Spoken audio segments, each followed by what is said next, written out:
everyone, welcome to Aravali Technologies. So ఇవాళ video వచ్చేసి what is IPO. So IPO అంటే ఏంటో తెలుసుకుందాం. నార్మల్గా IPO అంటే ఇనీషియల్ పబ్లిక్ ఆఫరింగ్. సో నార్మల్గా ఏదైనా కంపెనీ తీసుకుందాం. ఫర్ ఎగ్జాంపుల్ ఏ అనే కంపెనీ తీసుకుందాం. సో ఏ అనే కంపెనీ అనేది హైదరాబాద్లో ఉంది. సో వెల్ ఎస్టాబ్లిష్డ్ అయిన కంపెనీ, ఒక మంచి నేమ్ ఉన్న కంపెనీ.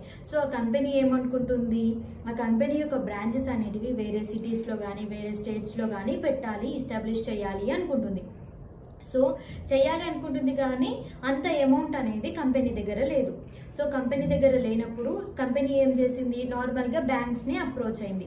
అప్రోచ్ అయితే బ్యాంక్ వాళ్ళు ఏం చేశారు, లోన్స్ కోసం అడిగితే సో ఎక్కువ ఇంట్రెస్ట్ అనేది చెప్పారు. సో ఎక్కువ ఇంట్రెస్ట్ చెప్పడం వల్ల సో అప్పుడు కంపెనీ ఏం చేసింది, కంపెనీ యొక్క షేర్స్ని సేల్స్కి పెట్టింది.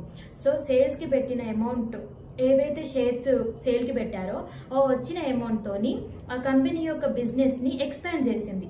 బిజినెస్ ఎక్స్పాండ్కి కావాల్సిన డబ్బుల కోసం షేర్స్ని సేల్కి పెట్టడాన్నే ఈ ప్రాసెస్ని మనం IPO అని అంటాము. సో ఈ IPOని ఎలాంటి పీపుల్ అనే వాళ్ళు కొనుక్కుంటారు, ఈ షేర్స్ అనేటివి ఎలాంటి పీపుల్ కొనుక్కుంటారు, మనలాంటి నార్మల్ పీపుల్ అనే వాళ్ళు కొనుక్కుంటారు. కాబట్టి సో దీన్ని ఏమంటారు, పబ్లిక్ ఆఫరింగ్ అంటారు. ఒక కంపెనీ అనేది వాటి షేర్స్ని సేల్కి పెట్టాలి అంటే SEBI సెబీ నుండి పర్మిషన్ అనేది కావాలి. సో సెబీ అంటే ఏంటి, securities and exchange board of India. So SEBI యొక్క వర్క్ ఏంటిది, సెబీ ఏం చేస్తుందంటే ఏ కంపెనీ అయితే షేర్స్ సేల్స్కి పెట్టాలనుకుంటుందో ఆ కంపెనీ గురించి తెలుసుకుంటుంది.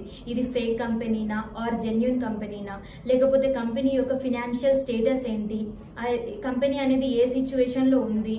సో సేల్స్కి ఇఫ్ కంపెనీ అనేది జెన్యూన్ అయినప్పుడు సో దాని ఫినాన్షియల్ స్టేటస్ అనేది తెలుసుకున్నాక సెబీ ఏం చేస్తుంది, కంపెనీ షేర్స్కి సేల్ చేసుకోవడానికి పర్మిషన్ అనేది అప్రూవల్ చేస్తుంది. సో సెబీ అనేది ఎందుకు ఉంది, నార్మల్గా మనకి చాలా కంపెనీస్ ఉంటాయి. ఫేక్ కంపెనీస్ ఏం చేస్తారు, షేర్స్ అన్న పేరుతో మనలాంటి పీపుల్ని మోసం చేస్తారు. సో ఇలాంటి మోసాలు అనేటివి జరగకుండా రెగ్యులేట్ చేయడానికి సెబీ అనేది ఉంది.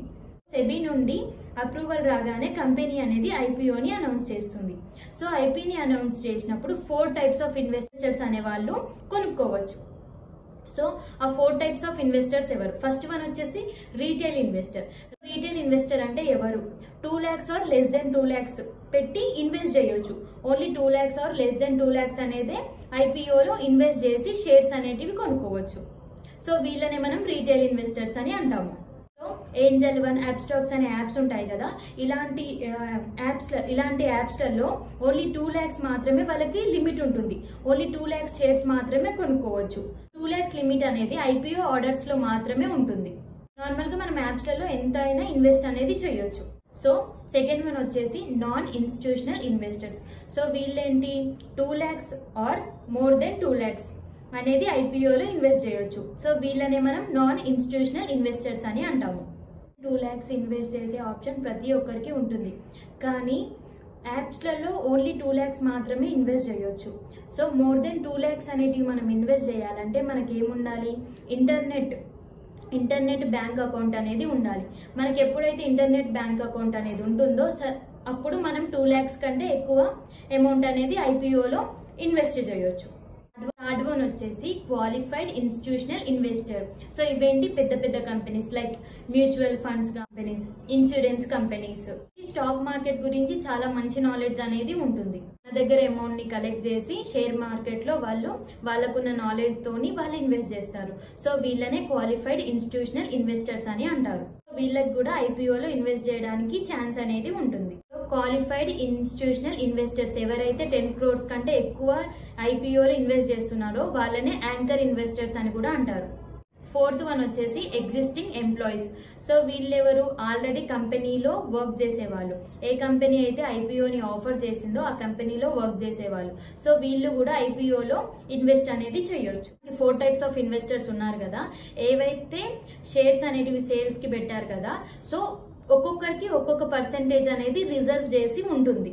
IPO పెట్టడం వల్ల కంపెనీకి వచ్చిన ప్రాఫిట్స్ ఏంటి, IPOలో పెట్టడం వల్ల కంపెనీకి ఏం ప్రాఫిట్స్ ఉంటాయి, ఏవైనా కంపెనీ అసలు లోన్స్ లేకుండానే అమౌంట్ అనేది వాళ్ళకి వస్తుంది.